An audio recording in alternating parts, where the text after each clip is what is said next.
This is a video I never wanted to make. Firstly, I'm not a big fan of critics.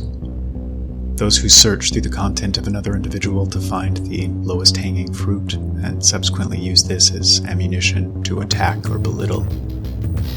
There's far too much of this type of thing, and I think the net effect of such cynicism is a profoundly negative one. It causes people to be less open, less willing to express their hearts and minds, causes them to begin tailoring their communication and expression to avoid being mocked or derided by some insecure jackal looking to score points. In general, I hope to steer clear of this type of thing. So I hope that's not what this is, especially because there are few men on the face of the earth I respect more than Jordan Peterson, all things considered. It's difficult to overstate his positive impact. He's literally helped change the lives of tens of thousands, and not just in some superficial way, like so many of those self-help gurus who have come before. Peterson focused on fundamentals, archetypes. He aimed at the core, the heart of our problems. While so many others played the branches, he focused on the root. Because of this, he helped others change themselves fundamentally, often permanently, not just superficially. In my view, his line of thinking and reasoning is one of the closest representations to the worldview of the West before the poison of cultural Marxism and relativistic postmodernism began to seep in. It's a natural view, and I use this word in its purest sense. It's a view that's in accordance with nature, which, in my view, should be our template as we seek to answer the questions of how to live, how to be, how to structure our lives, our societies, our nations, and the world at large. Friedrich Nietzsche often speaks of the putrid air of the marketplace, a reference to the sickly environment created by the confused mob when it loses its bearings and begins to act according to its baser nature. A contagious aura of degeneration is created, to the extent that one can't help but be affected by it if forced to rub shoulders with those under its spell on a regular basis. It's a sickness born of reductionism and materialism, in my opinion, reducing every element of existence down to its most meaningless and pointless measurable fragment, and believing this to be the nature of all reality. It takes a mind like that of Nietzsche to ascend above this muddled and confused fray, to see the very real beauty, order, structure, and harmony, to see the entire painting as an entire painting, as opposed to focusing on this or that individual brushstroke. Nietzsche, for me, was a breath of fresh air in a very sick marketplace of ideas. At one confident swipe, he brushed aside so much pretentious twaddle and muddiness, and spoke with clarity.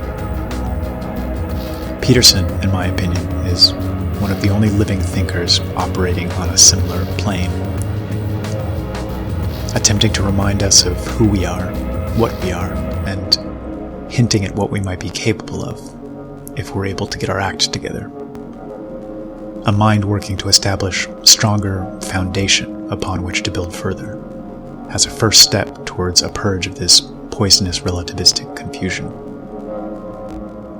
Peterson not only grew up reading Nietzsche, but also Dostoevsky, another lofty soul with a particular brand of humbling wisdom that almost seems to transcend the human condition.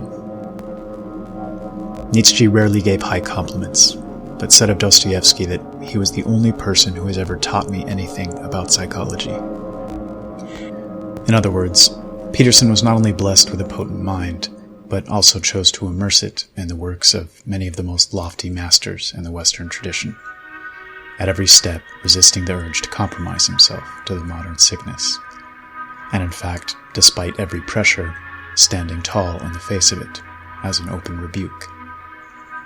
I'd imagine many others like him exist, somewhere, but those gatekeepers in academia have done an efficient job of blocking their path. This only serves to make him all the more impressive, managing to rise to a position of prominence in a field in which many of his peers likely sought his destruction is no small feat. But what I admire most about the man, speaking personally, is that in a world of scripted humanity, with the vast majority of us importing ideas and exporting them without a second thought, this is a man that thinks. What do I mean by this? We've all had experiences in which we see somebody asked their opinion on an issue involving politics or culture, and because we're all seeking to be seen as intelligent, knowledgeable, quick-witted, a response is fired back fairly quickly.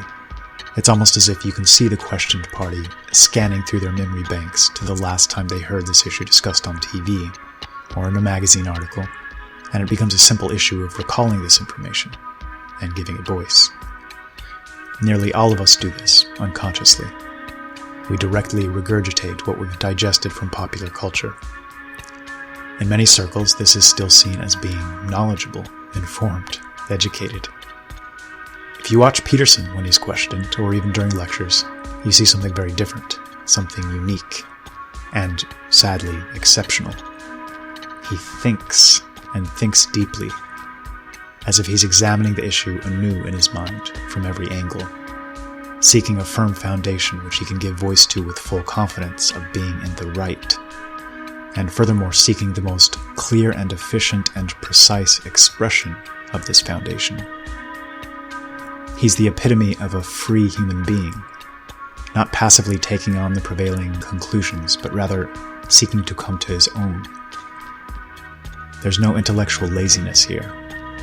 Here's a man that refuses both compelled thought and compelled speech.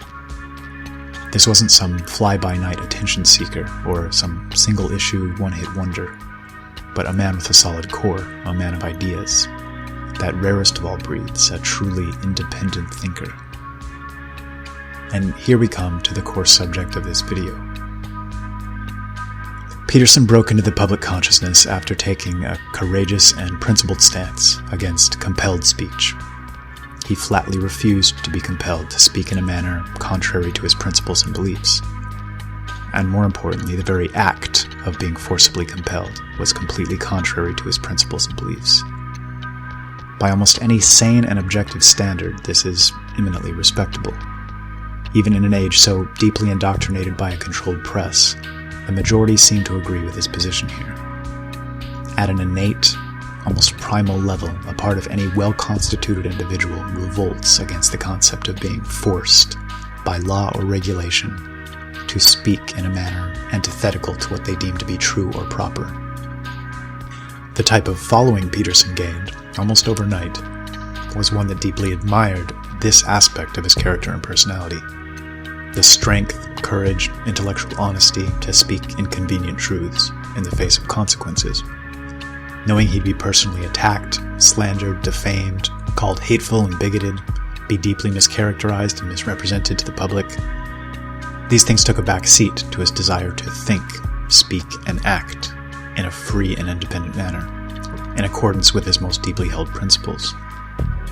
Here was a man who wouldn't be cowed, and his popularity skyrocketed accordingly.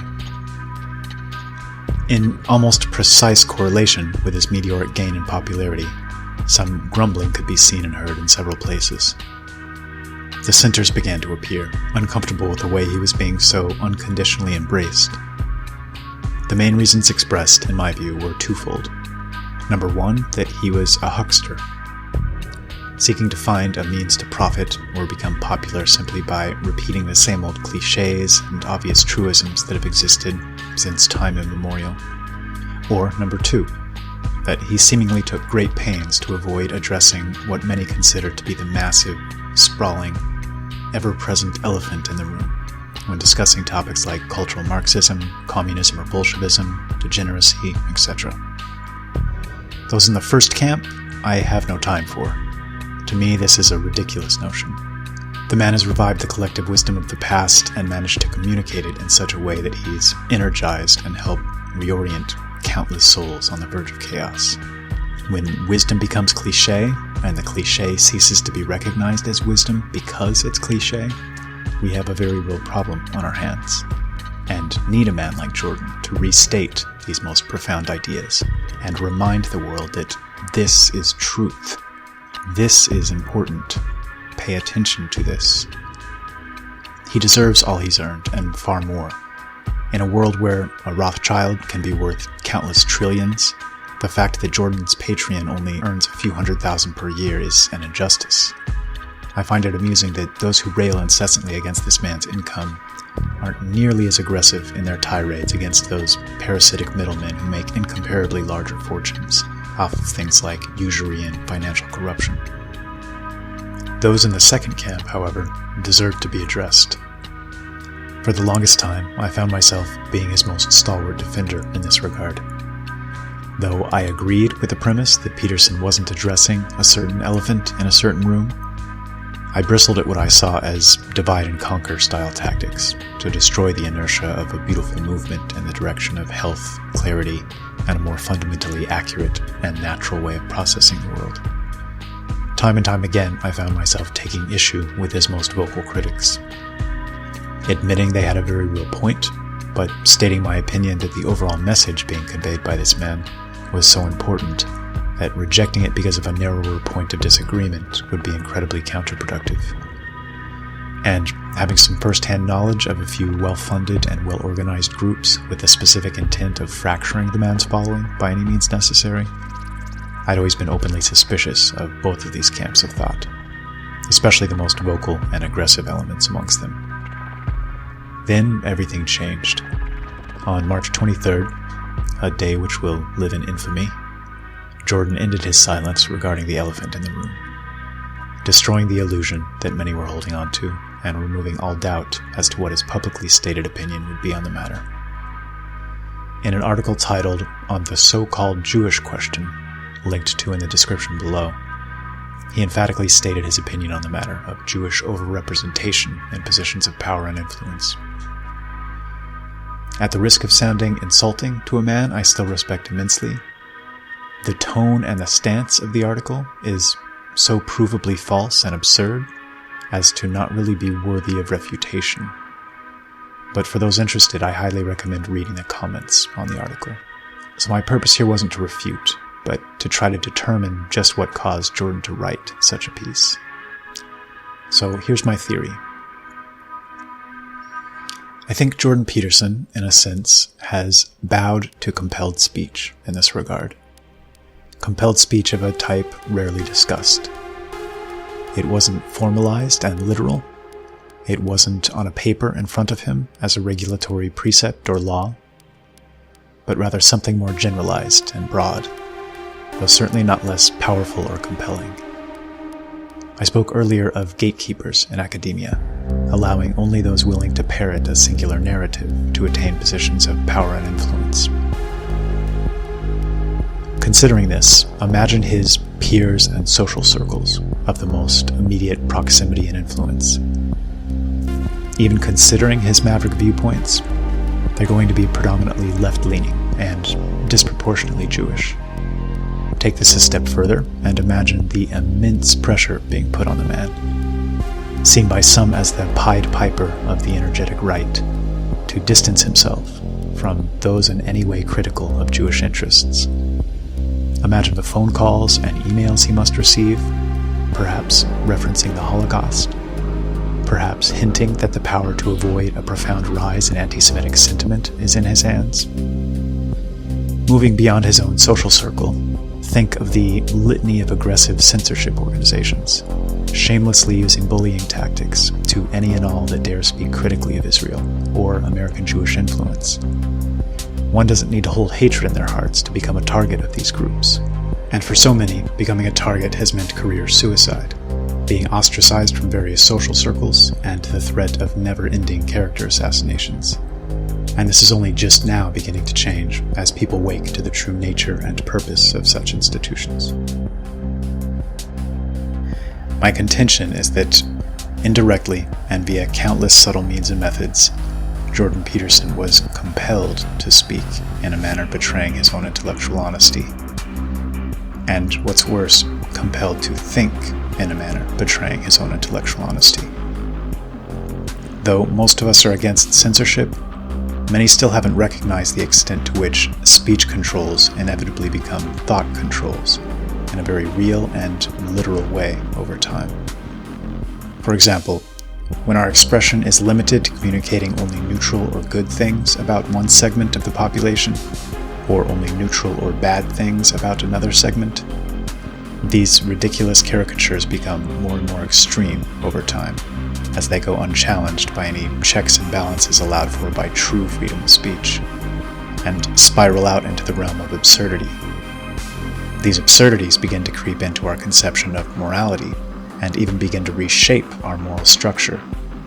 It becomes moral to avoid certain topics, or to engage in mental gymnastics with the aim of minimization or apologetics.